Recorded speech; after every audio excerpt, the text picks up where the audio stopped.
What's going on, team? And welcome back. Welcome back to the podcast. Hope we're all doing fucking awesome. Never mind, just okay. Absolutely crushing life. Doesn't matter about goals and all that, but just fucking having a good time while we're here, right? We're only here once, so we might as well enjoy it. Yeah. Hope we're all good. Getting closer and closer to Christmas. Still trying to get my head round. Christmas is going to be warm. I don't feel Christmassy at all, and I'm usually getting excited for Christmas. Um, I stop myself getting excited before Remembrance Sunday in November, but I'm normally excited after my birthday, which is in September.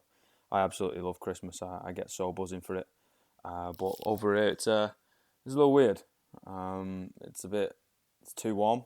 It should be fucking cold like, and we should be all snuggled up with a warm whiskey or a fucking Bailey's or a brandy or whatever or a beer, and getting nice and fat in front of the fire. But it's gonna be different. It's gonna be different. It's all life experiences, eh? So episode number 16. This one's gonna be dedicated to the older population, the more mature. I'm not saying like 80s and 90s, but I'm just saying that people that might have come into the fitness lifestyle a little bit later on than most people. I know it's going to be completely different. If you've not been a sportsman or woman all your life, then it's going to be quite hard to be a little bit competitive if you are in a group situation, and I get that. I understand it. But I think you're missing the point. I don't think you need to be competitive towards anyone else. I think you just need to try and be competitive to yourself, and being better than you were yesterday. I know it sounds really really cliche, but it's the truth.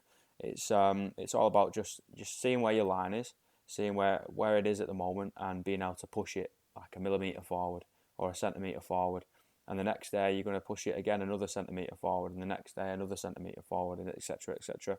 And it is really important that we're able to continue to grow and progress and whatever, with all the points I've said in the previous episodes, with the progress we do inside the gym, translates to outside the gym and all that shit.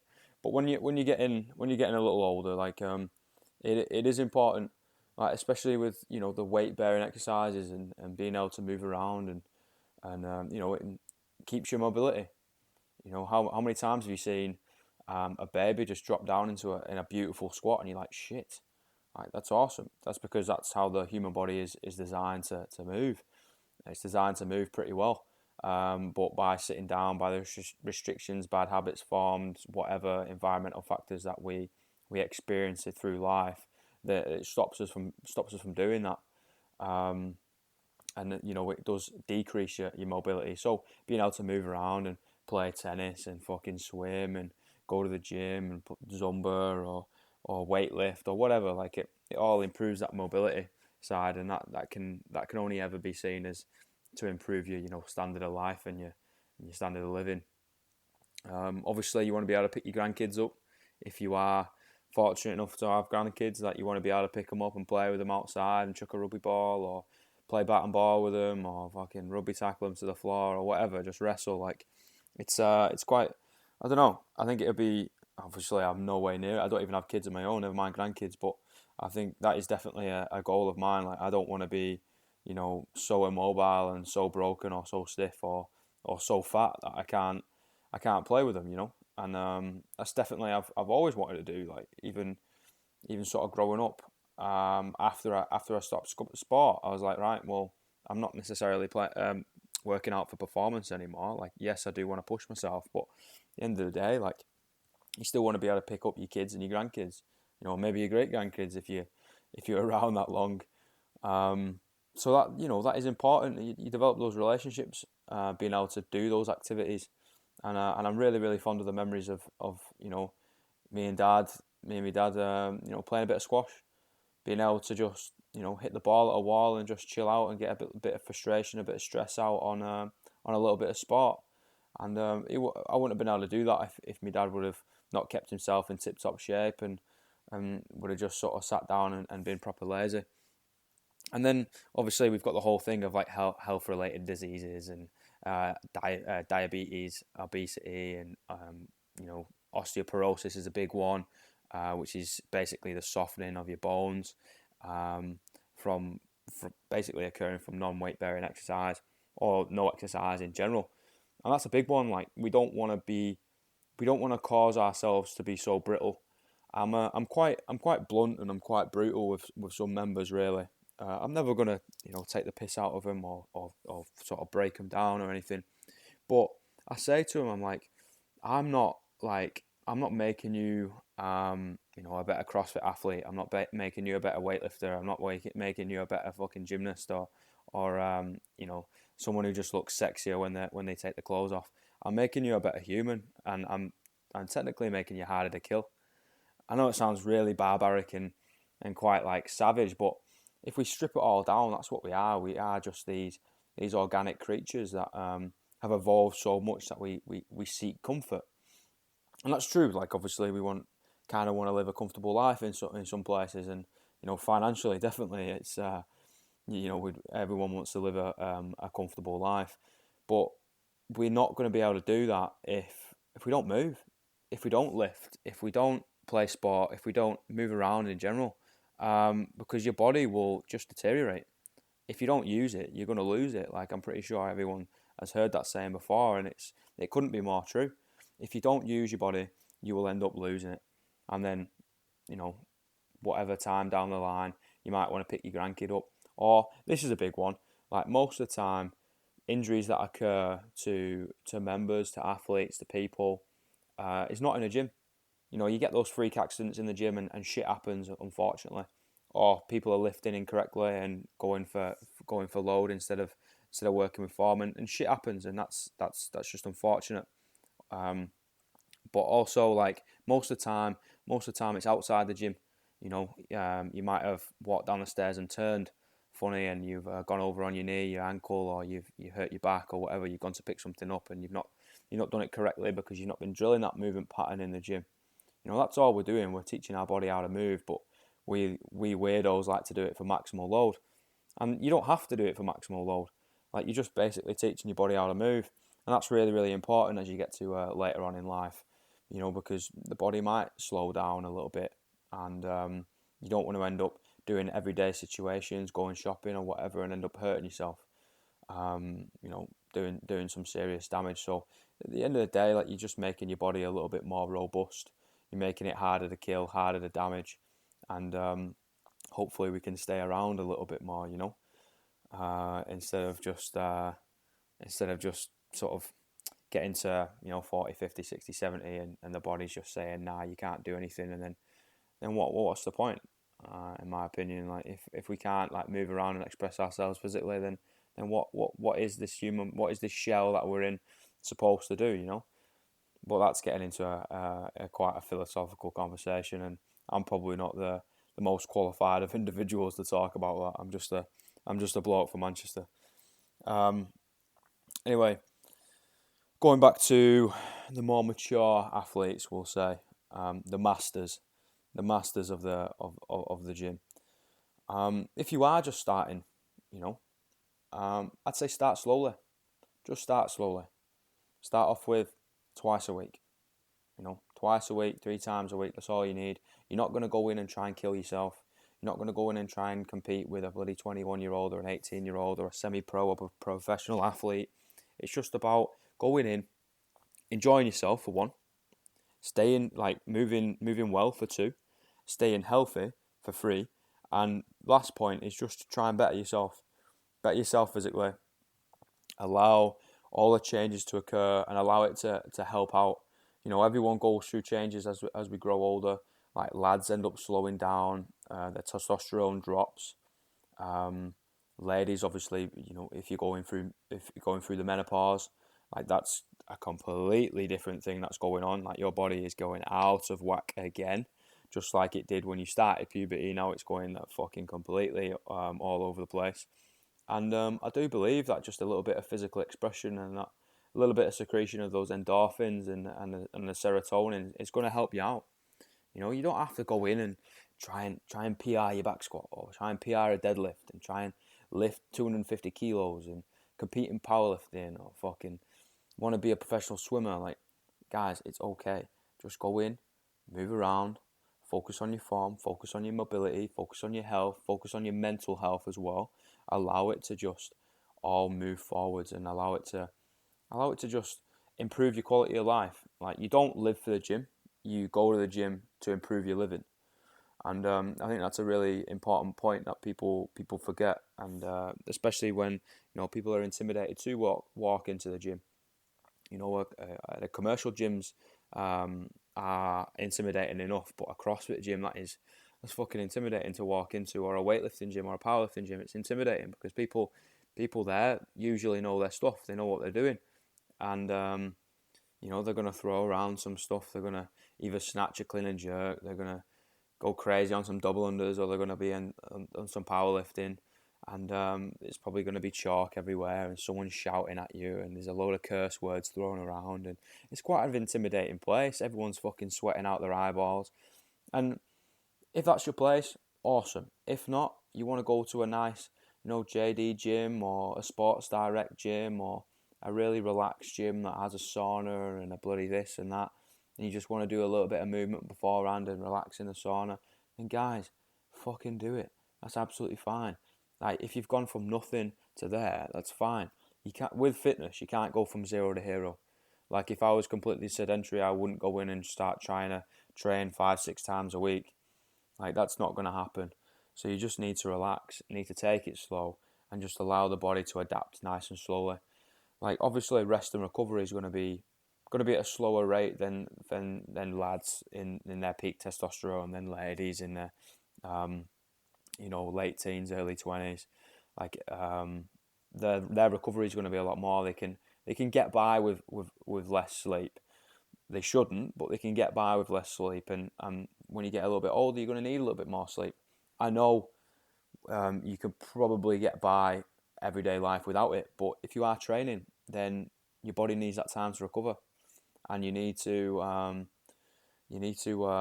give it that time to rest, calm down, chill out, and just breathe a little bit and allow it to adapt to the stimulus that you've been giving it. So if you are thinking about, joining the gym, or you are thinking about changing your lifestyle a little bit for the better, for the healthier, then just start small. It's okay if you don't want to lift weights. You don't have to lift weights. It's okay if you don't want to run. You don't have to run.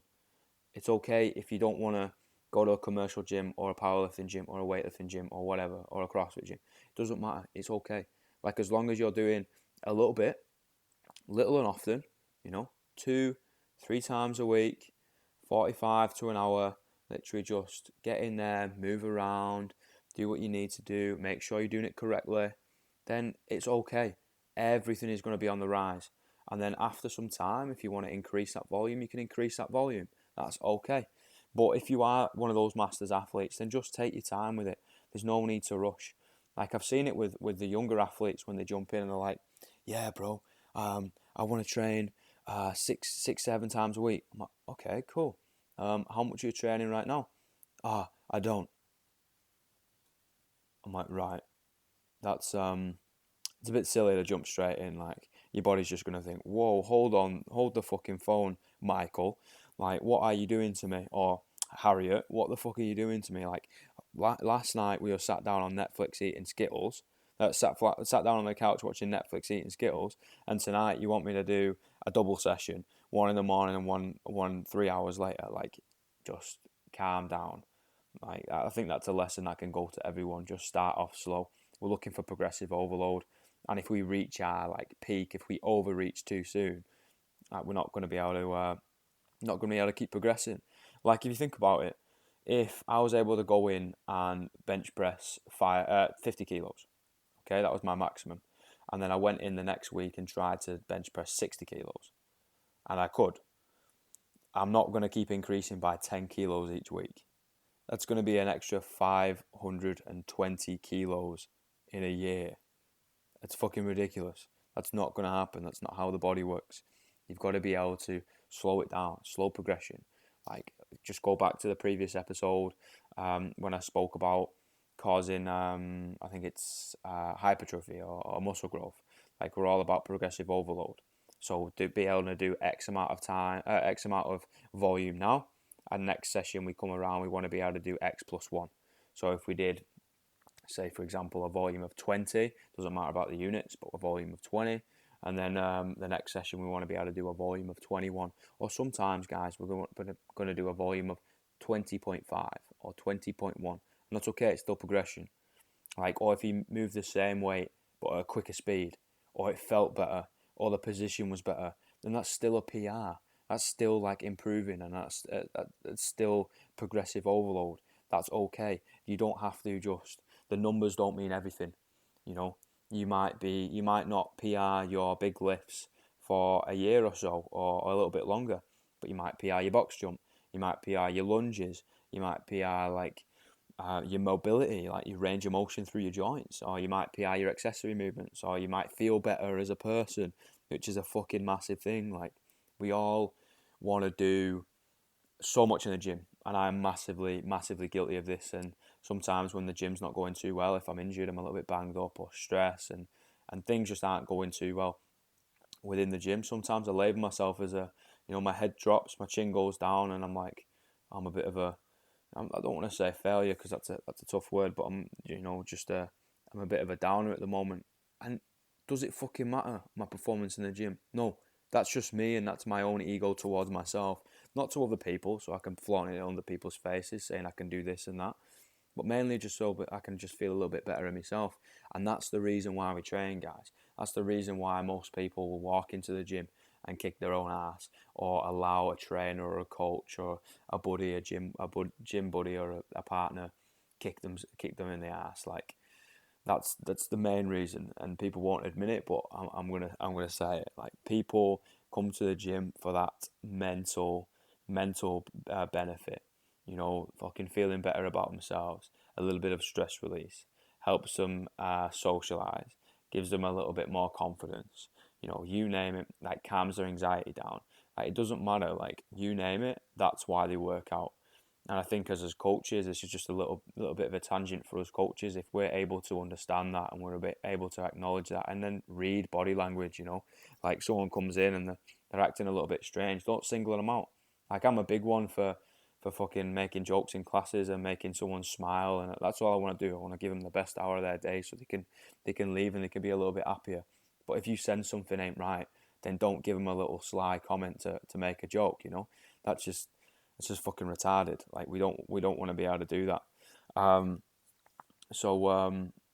I'm saying a little bit there, guys, is people come to the gym mainly for the psychological benefit. But they say, and they would like the physiological benefit. But I think people turn up every single day because of the benefit they get upstairs. And as coaches, yeah, we just need to acknowledge that and be able to deal with it a little bit. We kind of are a counsellor, We kind of are a counsellor, and you just got to be a people person in this industry and in this job. It's a bit of a weird one. I'm very much an introvert. Like, a lot of things go on and thoughts go on, and I try and make sense of them, and most of the time I seem like I'm either within myself or a little bit miserable just because I'm not talking. But when it comes to helping people, I am a massive extrovert. I want everything to, I want to do everything I can to help people, and I think that's what you need to do, even if you need to, like, fake it until you make it, sort of thing. Anyway, that's a fucking massive tangent, and I warned you guys. I warned you on episode 1 when I started making this podcast in the first episode. I warned you I was going to go off on tangents, and that's what I do. I usually just start chatting shit and go down a rabbit hole and end up forgetting where I started. But I mean, it seems at the moment, fingers crossed, it's going down. It's going down well anyway. So yeah, like, getting into fitness in a masters category, we'll say, in a little bit of more of a mature state, physiological state. You've been on more round trips around the sun. First of all, I just want to say a fucking massive congratulations. Like, you've made the commitment to make a difference. Make a difference to your life, change your life, be a little bit more healthier, be a little bit happier, and yeah, just improve your overall living standard, and that deserves some kudos. So thank you. So well done. That's incredible. But also, like, you don't get any fucking results from just starting. You know, you need to continue that. It's all about consistency. It's not about, being able to try and be a world champion within 2 weeks. It's about trying to be fit and healthy for 70 years. No matter how old you are, you want to be able to improve your longevity throughout the life, and that's what makes it a lifestyle. Instead of just a season. We all have our reasons of why we work out, but we want to be able to do that for a long period of time. And I absolutely love it when I'm in a gym and I see the older guys or older ladies in there, kicking ass. You see old bodybuilders that are still bodybuilding after like 50, 60 years. You see old weightlifters that are still weightlifting because they love it. Powerlifters are doing the same, or just people within a CrossFit community that don't really know what they're doing, and hence why they've come to a coaching environment, and they just want to be able to, like I said, pick up their grandkids and have it so their knees don't hurt so much, or have it so their back doesn't hurt so much. And I do believe that movement is medicine, and you just need to encourage those people. Not go up to them and say, "Oh, this is amazing because you're old." Like, of course not. But just say, like, "Mate, fucking well done for getting here, and now it's time to really improve." Things are going to be slower. So for the guys that are in the guys and girls in the masters category, I think you need to appreciate that things will be slower. You are in it for the long run now. Your recovery ain't rapid anymore. Like, you're not a young whippersnapper. Things are going to be a little bit slower, but by all accords, that does not mean like you can't get to wherever you want to get. If you want to get strong as shit, you can get strong as shit. Like, it might just take a little bit more time. That's it. You might have to be a little bit more honed in on your diet because things will upset your stomach a little bit more. Your digestive tract can't handle some certain things like it could when you're a kid or when you're younger. Same with alcohol. You might have to cut the consumption of alcohol down because your hangover, fucks you over for 3 days and you're not going to get in the gym. And that's fine. That's fine, team, as long as you know it and as long as you're able to adapt from there. Like, that's all good. And I think just starting and stay consistent is the key. Obviously, make sure the form is down. Like, if you're moving like shit, it's only a matter of time before you snap your shit up. Um, but I think consistency and just patience will get you there, guys. So I hope that helps the masters athletes out there that are either thinking about starting or have started and a little bit unsure about what to do, or their confidence has dropped a little bit. I hope that's helped. I know I have got a couple of people in this masters category that are listening, so I hope that has helped for you guys. Be patient and be consistent, and the best thing is have fucking fun. Like, my mum always tells me, if you're not having fun, what are you doing it for? And it's true. It's probably why I keep speaking to this mic. Like, I'm having fun because I I like having a conversation about the fitness industry, and I like helping you guys, and I like hearing that it helps you. So if you're not having fun in the gym, fucking change what you're doing. Like, it's fine. Obviously give it some time, but if you're not having fun, change it. Get a trainer. You're not having fun, that's fine. There's people for trainers and there's trainers for people. Like, get someone else, or go to Zumba, or go to a dance class, or try weightlifting, or try powerlifting, try swimming. Like, whatever you want, just getting active, staying consistent, and being patient. So, team, that is episode 16. 16. Shit, we're over that little 5 episode hump towards the next slot, the next 20. It's gonna be big. So I hope you enjoyed a little bit of a longer one than the previous episode, but I hope you took something from it, like always. So, guys, take it easy. Always be happy. Always be healthy, and do what puts a smile on your face. And make sure you check up on those individuals that are struggling over this time period. Christmas can be pretty rough. So check in on your mates and check in on your family and your neighbours. You know, that hopefully they'd do the same if you were in the shit. And even if you don't know they're in the shit, they could be, they could be behind closed doors. So make sure you check up on them and make sure they feel like they're not alone. So team, have a fucking cracking Christmas. I don't know if I'm going to speak to you beforehand. Maybe I do, and maybe I don't. It depends how busy life gets, I guess. Have a fucking great Christmas if I don't speak to you. Absolutely enjoy yourself. Eat too much, drink too much. That's what we like to do. And make sure everyone's happy. You know, give them a hug, give them a kiss, tell them you love them, and tell them why you're grateful for them. That's one thing that I've been trying to do recently is why am I grateful for things, or why am I happy that this is in my life, and I'm trying to just express my gratitude towards it and make sure either the things, I'm grateful that there's a roof over my head. I'm grateful that I have a mobile phone. I'm grateful that I have both parents that are alive, It doesn't matter if it's a person or a thing or a fucking opportunity or whatever, I'm grateful that I'm on the other side of the world. Even if things are upside down, just express your gratitude and hopefully everyone can just be a little bit happier. Just be a little bit fucking happier in a time where everyone's focusing on the negative. So team, have a fucking awesome Christmas and be happy team. All right, take it easy. Speak to you soon.